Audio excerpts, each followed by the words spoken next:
identificado la cantidad de pacientes o de casos de diabetes que va a haber.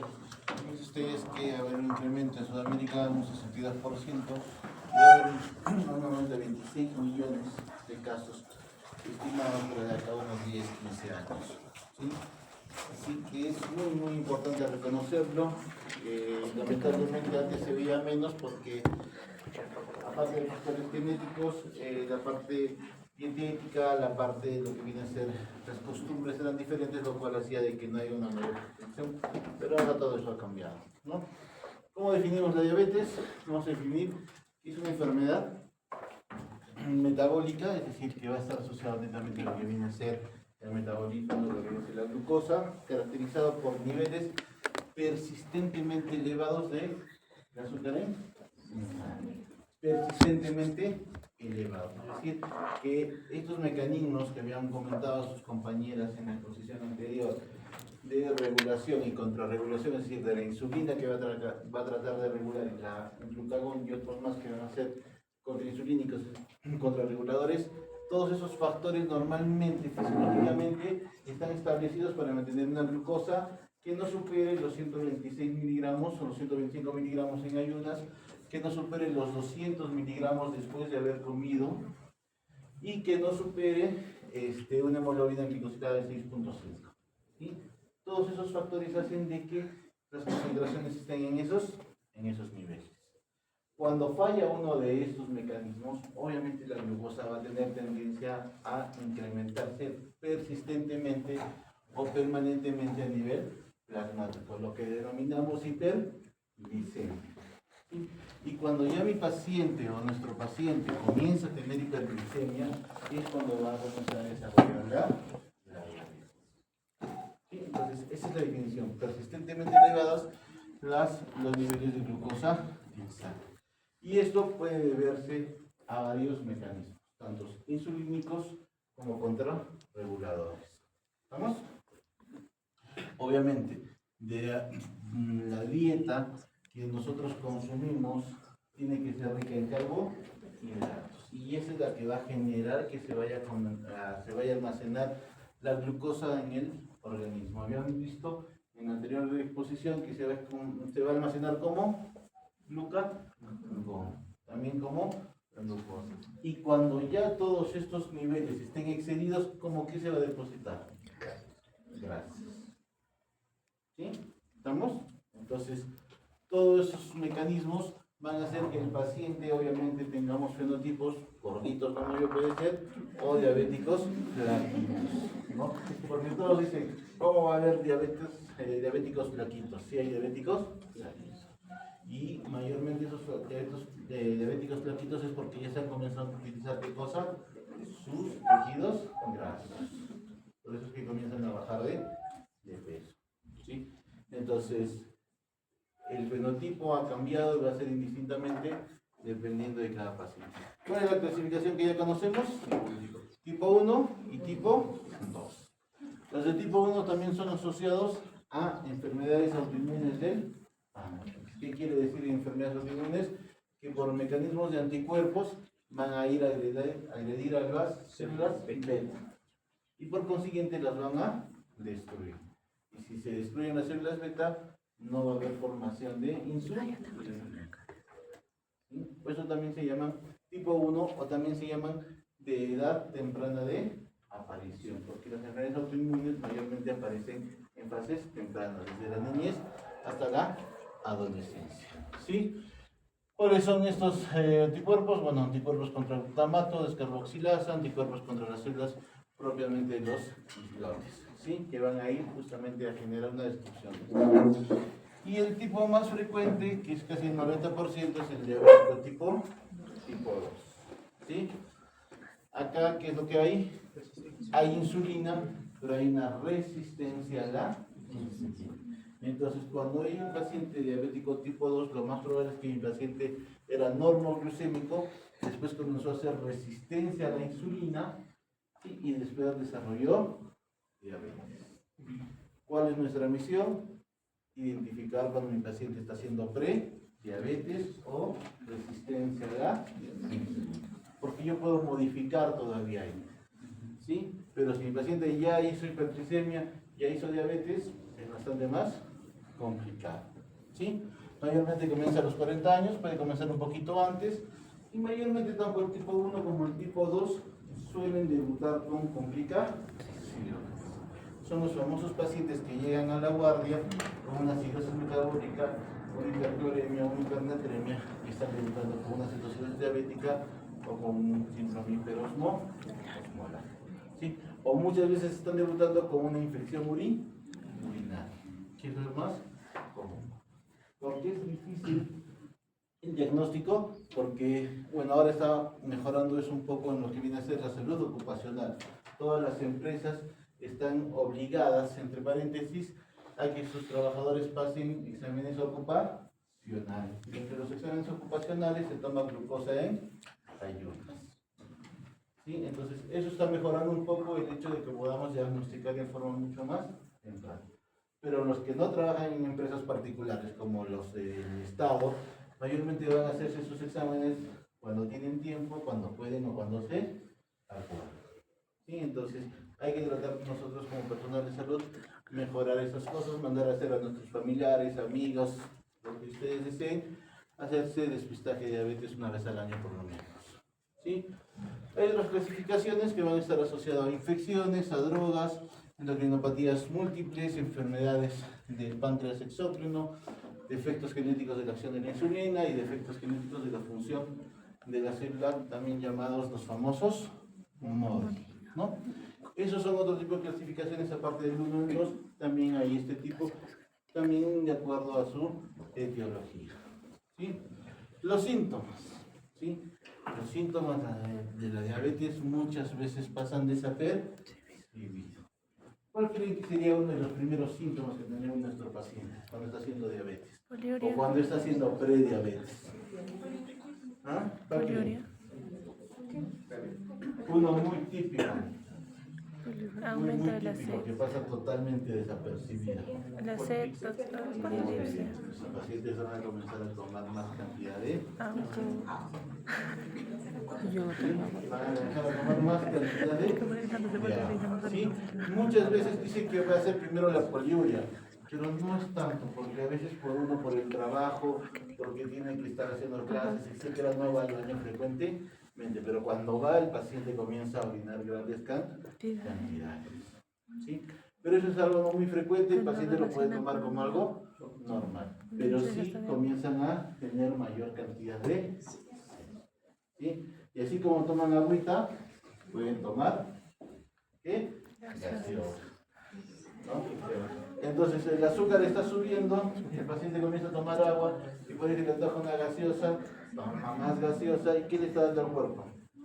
Azúcar. ¿Sí? Ese azúcar va a subir un poco más rápido, ¿sí? Entonces esos síntomas son desapercibidos, el paciente lo toma como algo normal, así tengo sed y tomo más agua, seguro he comido algo más salado, algo, lo trata de correlacionar un poco con las comidas, etc. ¿Sí? Pero eso ya le está avisando al paciente que su glucosa está tratando de subir, ¿sí?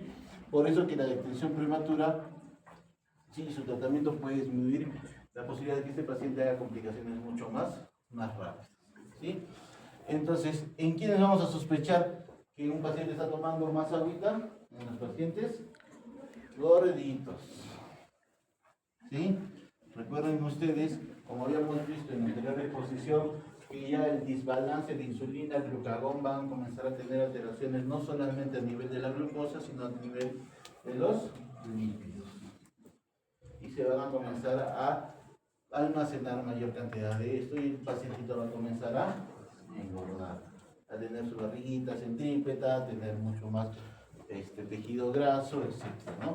Son pacientes que van a comenzar a orinar más frecuentemente. ¿Por qué? Porque como lo comentaron sus compañeras, la glucosa tiene un ente osmolar, ¿sí? Por eso recuerden que está en la forma de osmolaridad plasmática. ¿Y esto qué quiere decir, doctor? Como ustedes ya son unos tromes en nefro, No, doctor, no nos recuerdan los ustedes traumas. saben que el riñoncito tiene un límite para la excreción de glucosa. ¿Cuánto es?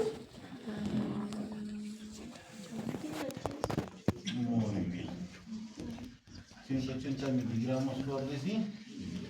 ¿Sí? Dejémoslo en 200 para no hacernos mucho problema. ¿Qué quiero decir con 200? ¿Cuánto habíamos dicho que es lo normal que tiene que estar menos la glucosa? Menos de 126 en ayunas, menos de 200 postprandial. Esos son mis metas. ¿Sí? ¿Estamos? ¿Qué es lo que pasa?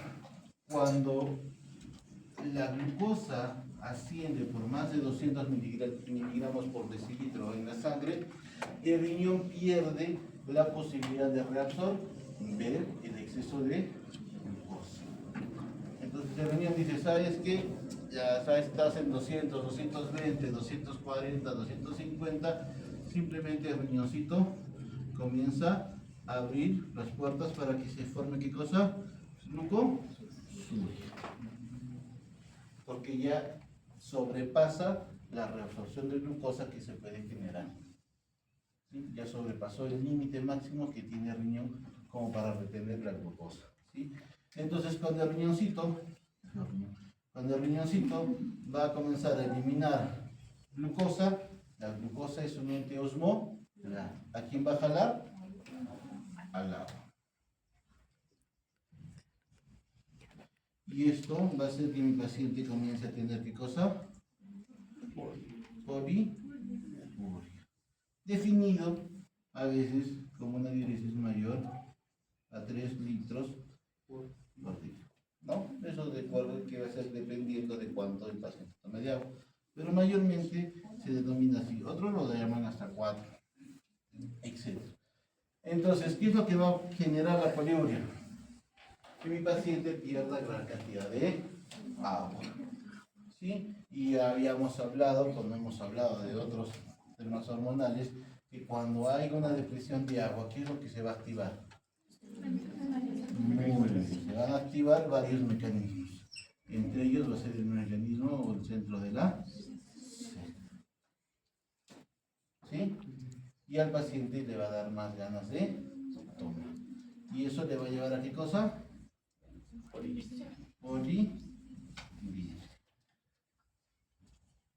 ¿Sí? La poliuria.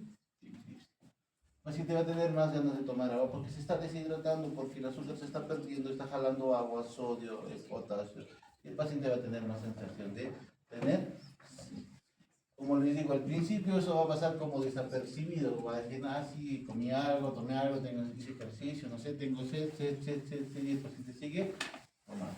Como el paciente sigue tomando, obviamente el paciente va a seguir eliminando más cantidad de agua, de diuresis, poliuria, ¿no?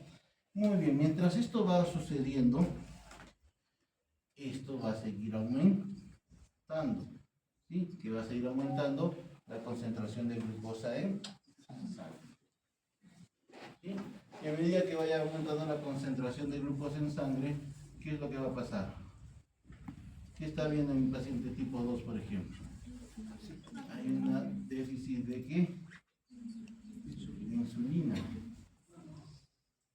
O la insulina de mi paciente que está secretando no funciona, o simplemente su secreción está disminuida. Por eso que la glucosa sigue aumentando, porque la insulina no es capaz de agarrarla y meterla tanto al hígado como al músculo periférico, ¿no? Para su almacenamiento, para su metabolismo y para todo lo demás. ¿Recuerdan cuando explicaron los compañeros que hacían la insulina? Hacía eso, ¿no? Abría las puertas para que la glucosa pueda ingresar y pueda metabolizarse. Y si ya se terminaba el metabolismo, comenzar a almacenarla, ¿no? ¿Para qué? Para mantenerla en niveles normales. Pero ¿qué es lo que pasa? En el tipo 1 no hay insulina. Y en el tipo 2 hay, pero esta insulina no está funcionando. Entonces, ¿qué es lo que va a pasar? Mi glucosa va a seguir aumentando. Va a generar mayor poliuria, va a generar mayor polidipsia y va a llegar un momento en que el organismo va a decir, ¿qué hago? ¿Por qué? Porque el metabolismo funciona a base de glucosa. ¿Sí? La generación de ATP, ADP, todo lo demás se genera a través de glucosa. Pero la glucosa está aumentando y no hay el mecanismo principal para que se genere esto. Entonces, ¿qué es lo que va a pasar?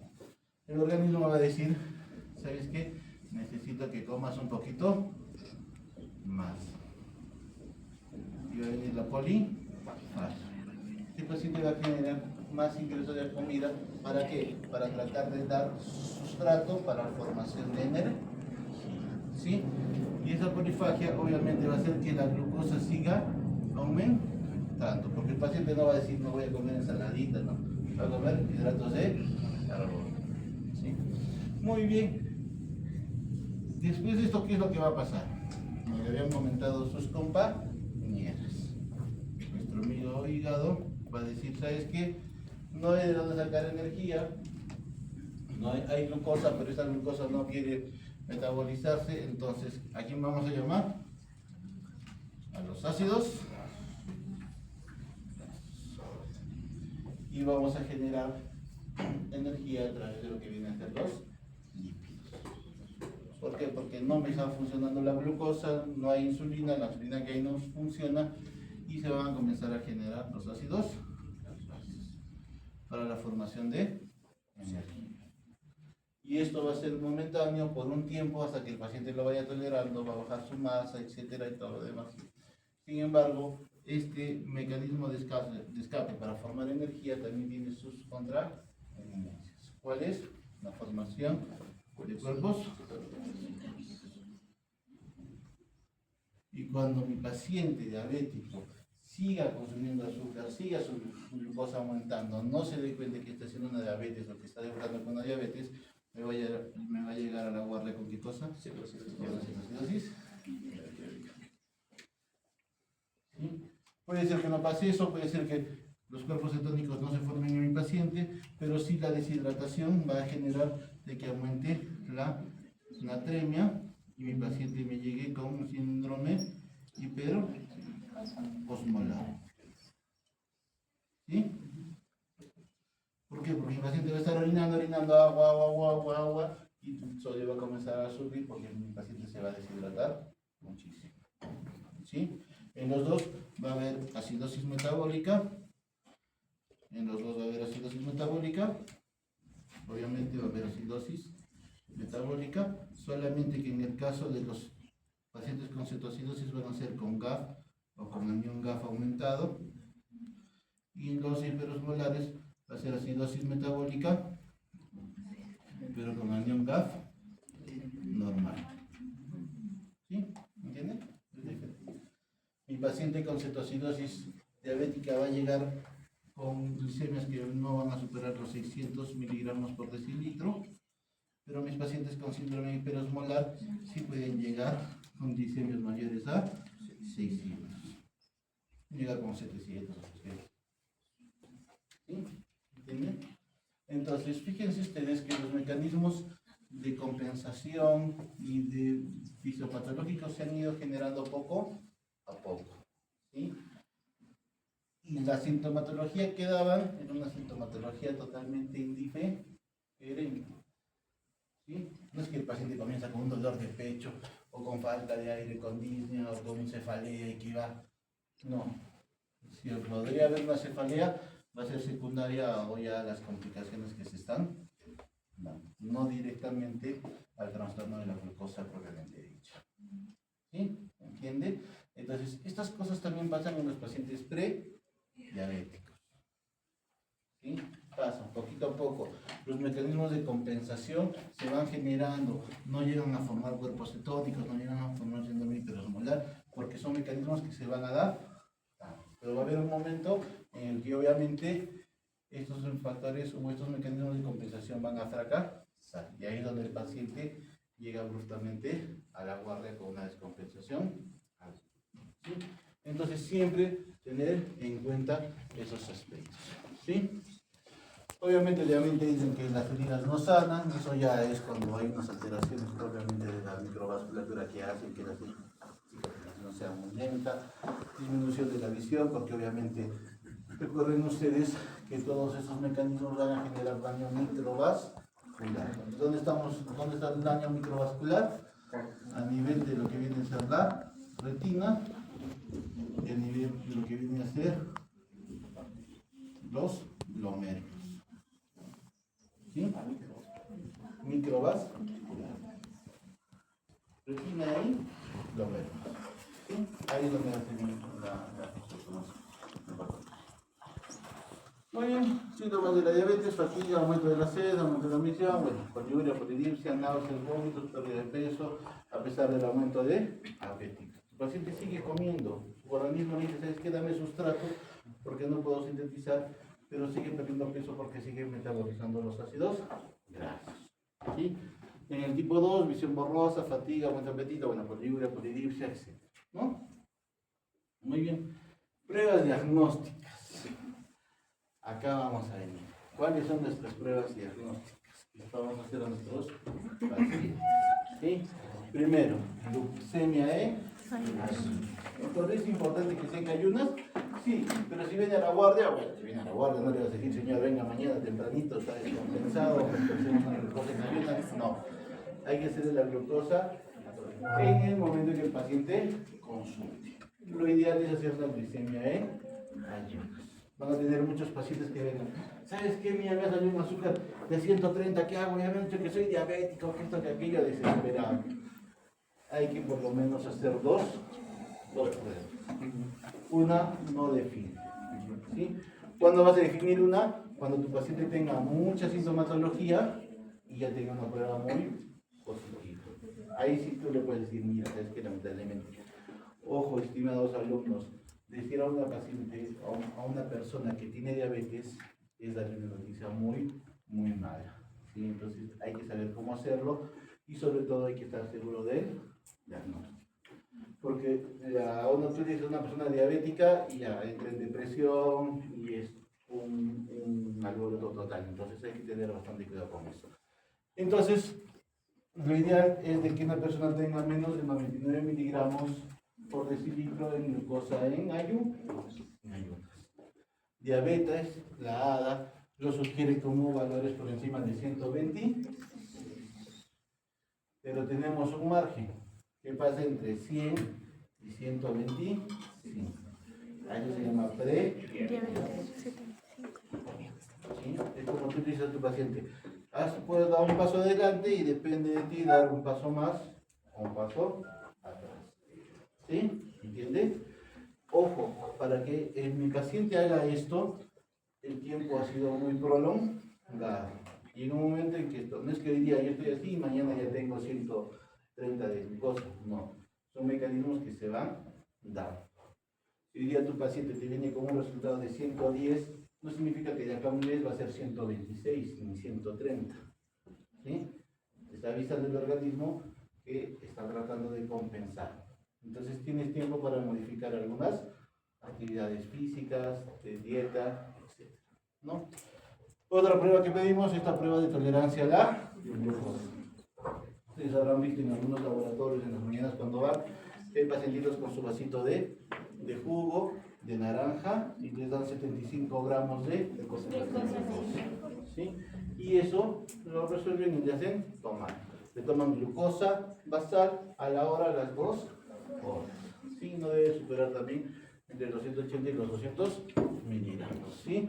Normalmente debería estar por debajo de 200. ¿Sí? Si está entre el valor normal y 200, también se llama pre-diabetes. ¿Sí? Muy bien. Glucemia aleatoria sin ayunar. Es decir, doctor, ¿sabe qué me han dicho que tengo diabetes? ¿Han almorzado? Sí, ya listo, hágase un examen de sangre, saquese glucosa. Y si sale mayor de 200, sí puede considerarse si tiene síntomas de diabetes. Pero si sale menos de 200, es una pre-diabetes, es que está hasta 160. ¿Sí? Muy bien, acá un poquito más. Y la famosa hemoglobina glicosílica, famosísima, ¿no? Mayormente tiene que estar por debajo de 6 puntos. Es un marcador de funcionalidad metabólica que usamos. Ojo, lo usamos en el paciente de consultorio. ¿Cómo así, doctor? Si mi paciente me viene con una diarrea y me viene con una sepsis y yo le saco una hemoglobina glicosílica en emergencia, en la guardia, ¿está bien? No. Puede salir alterada por la fase aguda. Es un examen que solicitamos en el consultorio. cuando mi paciente viene tranquilo por un estudio para descartar diabetes. No lo pido en una guardia. Doctor, en hospitalización lo puedo pedir. Bueno, no sé si te va a servir mucho, ¿no? Porque más que todo, la hemoglobina glicosídea, aparte de ser un factor de diagnóstico, sobre todo es un factor de seguimiento.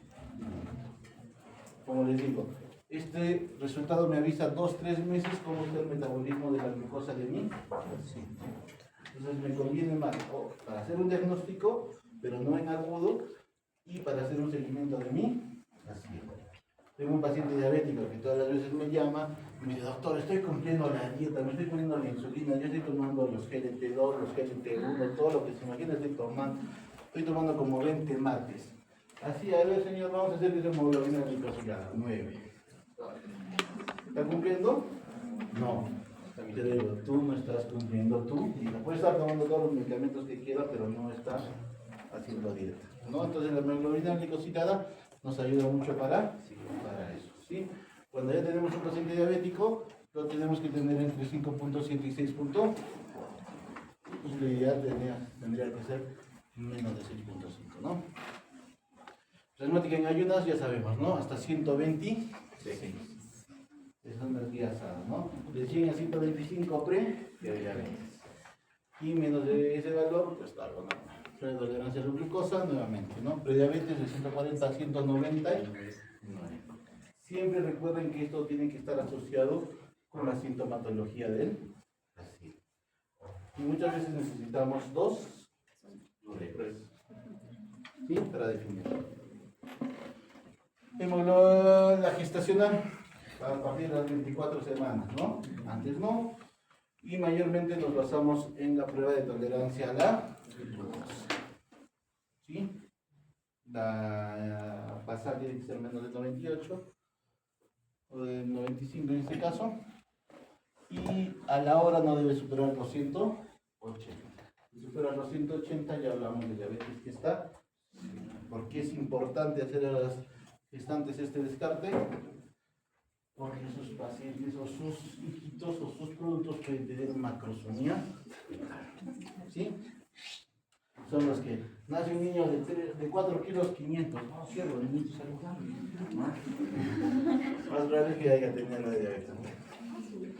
Muy bien, ¿cuáles son las complicaciones más importantes de la diabetes? Las vamos a dividir en agudas y en crónicas. Agudas, las que habíamos mencionado, cetocidosis, ojo, ahí dice hipoglicemia. Doctor, ¿pero cómo puede ser una complicación de la diabetes? Sí, es una complicación de la diabetes aguda cuando el paciente toma o hipoglicemiantes orales o usa insulina. ¿Sí? Y créanme que yo prefiero 1000 veces tener un paciente con hiperglicemia que tener hipoglicemia. ¿Por qué? Porque el cerebro funciona en base a glucosa. Como han expuesto sus compañeras, ¿se acuerdan? Cuando dijimos esto en el examen, hablaron sobre la parte hepática, la parte de lípidos y la parte del cerebro. Y nos dimos cuenta ahí que la insulina no tiene mucha acción a nivel cerebral, porque no puede inhibir al cerebro la captación de azúcar, porque gracias a la glucosa se produce el metabolismo neuronal. Entonces, fíjense ustedes que si un paciente hace hipoglicemia menos de 50, su riesgo de encefalopatía hipoglicémica es mayor. ¿Y cuál es el gran inconveniente? Que es irreversible.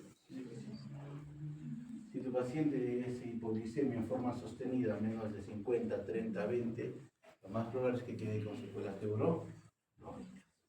Y por eso yo le tengo mucho más temor a la hipoglicemia que a la hiperglicemia, porque al final la hiperglicemia le tomo insulina y ya está, ¿sí? Pero la hipoglicemia, especialmente en viejitos, comienzan a apagarse poquito a poco, apagarse poquito a poco, apagarse poquito a poco, y cuando ya se comienzan a apagar totalmente es porque su hipoglicemia ya generó un daño irreversible.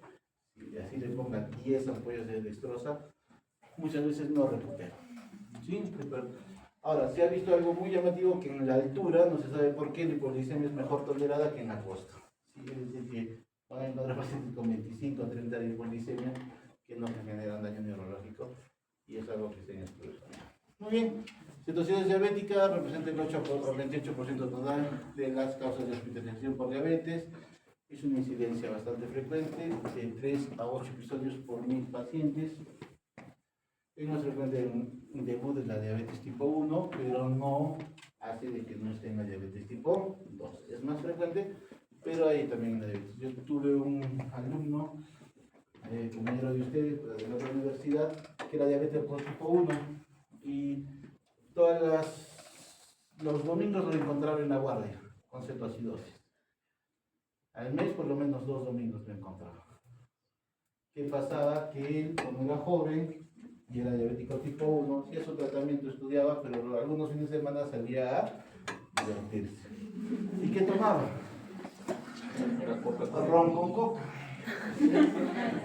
No podía tomar otro, y si tomaba pisco, pues tenía que ser con gaseosa, entonces agarraba y tomaba ron con coca, pues, yo lo veía a las 8 de la mañana los domingos con sus cetoacidosis, y decía, ¿qué has hecho? No, ayer he salido. Y nos tratábamos, y a su casa. No, de verdad les digo, o sea, es obvio, era joven así como usted y quería salir, pues, y me dice, pero pide una Coca-Cola cero. No, pues nadie toma Coca-Cola cero, doctor. Coca-Cola normal. Ya no viene, ya se graduó, ya se dio su enfermedad. Muy bien. Mortalidad, fíjense ustedes, de que a pesar de todo lo que podemos hacer en UCI en emergencia, hay un 10% que se puede morir. Y se muere, ¿por qué? Porque los mecanismos se agotan tanto que la acidosis es persistente, ya viene con trastornos renales, trastornos electrolíticos, del potasio, etcétera, y es mucho más complicado, ¿no? Déficit de insulina es la característica, exceso de hormonas catabólicas, cortisol. Recuerden ustedes que los diabéticos hay que tener mucho cuidado con darle corticoides, ¿no? Que es una hormona contrarreguladora, ¿sí? Entonces, bueno, siempre que ustedes tengan un diabético, le van a dar dexametasona, prednisona, etcétera, mucho cuidado, ¿no? Porque lo más probable es que hagan hiperglicemias, ¿sí? Acidosis metabólica y deshidratación. Muchos de estos cuadros también se descomponen por infecciones, ¿sí? Desde muelas hasta gastroenteritis, hasta infecciones urinarias. Tengan mucho cuidado porque estas infecciones, así sea una infección urinaria simple, pueden descontrolar al paciente, ¿no? Por eso ya lo habíamos visto. Sí, la sintomatología del paciente con cetoacidosis cambia un poquito porque ya es una complicación, son pacientes que se vuelven más poliúricos, más poliedílicos, la fatiga por la misma deshidratación, por el mismo sepsis, anorexia, náuseas y vómitos. Acá lo más frecuente, justamente en la literatura, es encontrar el famoso aliento a manzanas, ¿no? Acetonas, ¿no? Yo la verdad nunca he sentido un dolor así, pero bueno, está descrito. Causas de hiperglicemia, deshidratación, cetosis, acidosis, trastornos electrolíticos, ¿no? Fíjense ustedes que como no hay insulina, la insulina no funciona, sea tipo 1 o tipo 2, van a comenzar a generarse cuerpos cetónicos a través de lo que viene a ser el metabolismo de los lípidos. Tóxico, metilbutirato.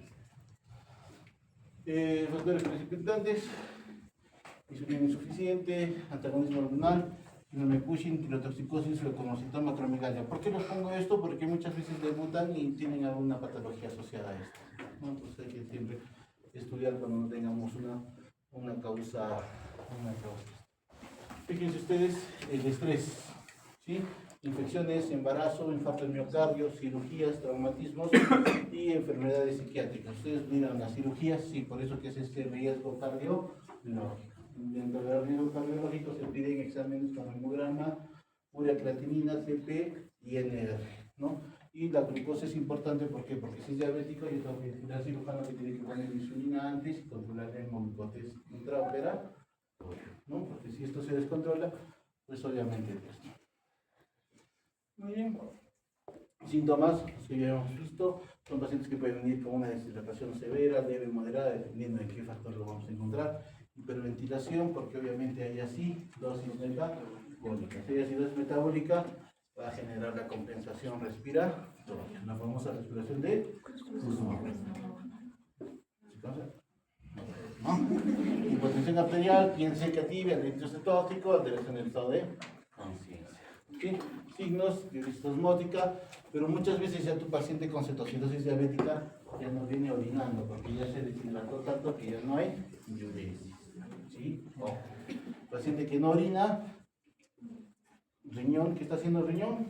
No orina, necrosis tubular, ¿no? Deshidratación, acidosis, deshidratación, cirrosis tubular. Sin eso no sé cómo. Sería bueno que te... Criterios diagnósticos, esto sí tener en cuenta: hiperglicemia, acidosis metabólica con anión GAF-Aumen tratado, CO2 y bicarbonato obviamente bajos, CO2 normal o bajo porque la parte respiratoria normalmente no se altera. Puede haber hiponatremia, hipocalemia, hipercalemia y leucocitosis, que muchas veces es por hipoconcentración. ¿Sí? Muy bien. ¿Algo más de lo mismo? Recuerden la cetonuria. ¿Cuáles son los criterios diagnósticos? Eso no está, ¿no?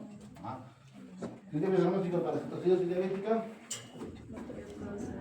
Hiperglicemia.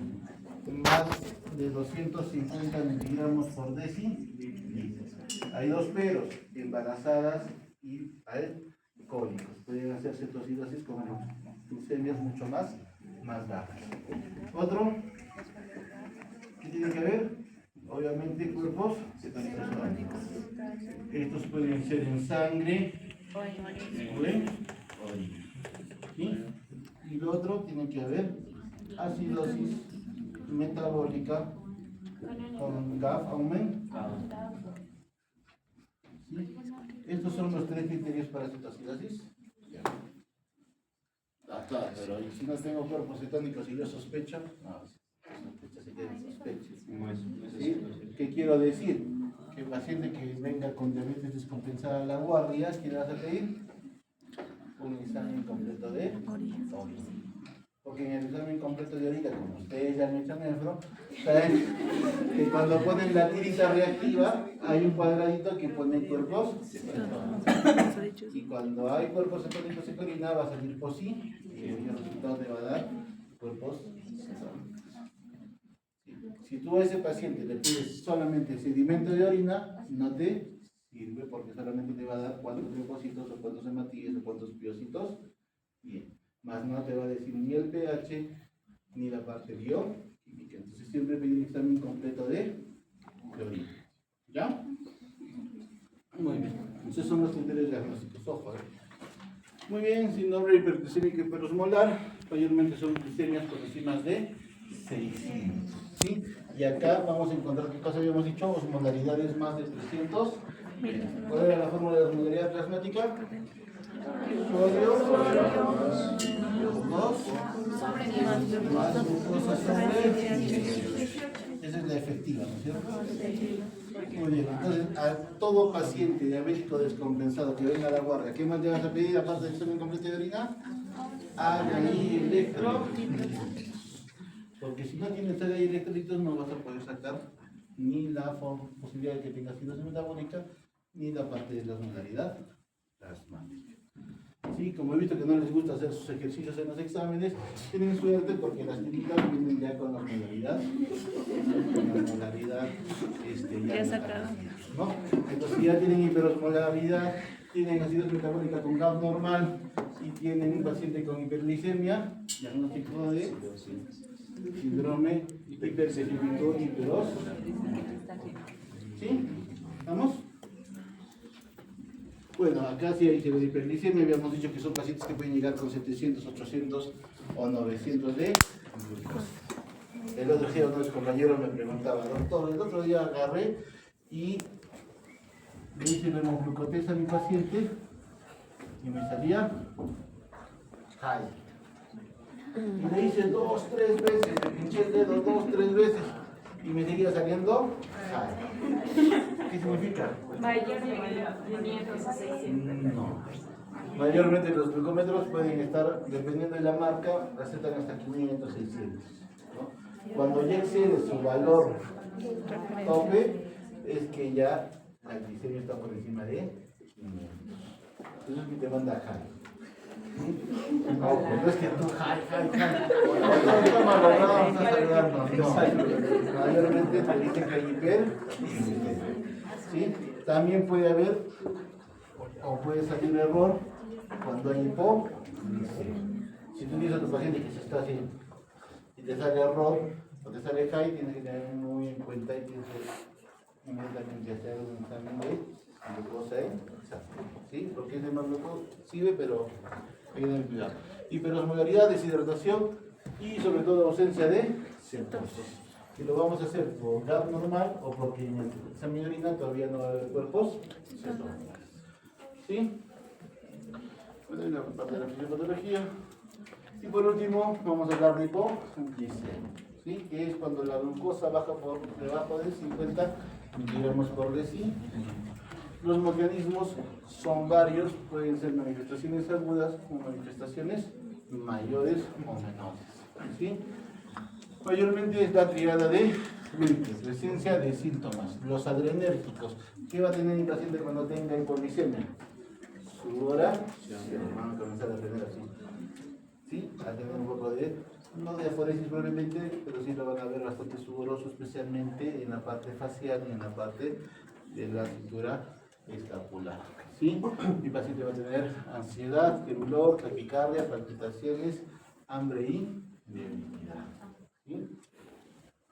Va a haber también presencia de síntomas neurológicos secundarios a la glucopenia. Puede llegar a convulsionar, tener fatiga, síncope, cefaleas, cambios de comportamiento, trastornos visuales. ¿Sí?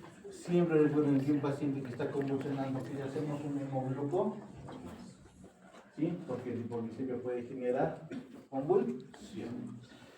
La otra es la glicemia baja en pacientes sintomáticos y alivio sintomático tras la ingestión de carbohidratos. Bueno, es un poco más complejo. Algunos diabéticos que usan insulina o que hacen hipoglicemiantes orales, siempre le decimos que tenga su chocolatillo o sus frugos o su dulce en el bolsillo. Si comienza a aparecer un poquito de esto, significa que su glucosa lo más probable es que esté bajando. Entonces le decimos que toma un poquito de azúcar. Hipoglicemia reactiva suele ocurrir 2-4 horas tras la ingesta de comida rica en carbohidratos, nunca suelen tener síntomas en ayuno. Pacientes con gastrectomía subtotal son los que hacen esto. Recuerden que ahora que está mucho de moda la parte de las mangas y las bypass, se está viendo un poco más de esto. Pacientes con diabetes tipo 2, insulino dependientes, pueden experimentar hipoglicemias 3 a 4 horas postprandiales, secundaria a una segunda fase de secreción de insulina, ¿no? Hay un pico de insulina, viene otro, y la poca glucosa que agarra, la baja y el paciente hace síntomas de hipoglicemia. Hipoglicemia del ayuno, los síntomas pueden aparecer tras el ayuno por la noche o al amanecer. Mayormente está asociado a ¿qué? Los insulinomas. ¿Qué son los insulinomas? Tumores, especialmente peripancreáticos, productores de insulina, ¿no? Que hacen que tu paciente siempre tenga la tendencia a tener hipoglicemia, especialmente en el ayuno. Entonces ahí hay que estudiar, hacer resonancias y unos estudios más para eso. Y por último, la hipoglicemia iatrogénica o inducida por fármacos. Recuerden ustedes que ahora que está de moda eso de querer bajar de peso, están dando algunas pastillas que tienen T4, tienen metformina, tienen levetlamida, justamente para tratar de bajar de peso. Y a veces eso genera hipoglicemias. ¿Sí? Aporte excesivo de insulina. Si tu paciente es diabético y se está controlando, está haciendo un poquito más de ejercicio, la dosis de insulina siempre se tiene que regular de acuerdo a la glucosa. ¿Sí? Si tu paciente no está comiendo y se pone 30 unidades, obviamente va a ser hipoglicemia. ¿Sí? Entonces siempre tener en cuenta. La metformina no causa hipoglicemia, por si acaso. Por eso se da con esto. Muy bien.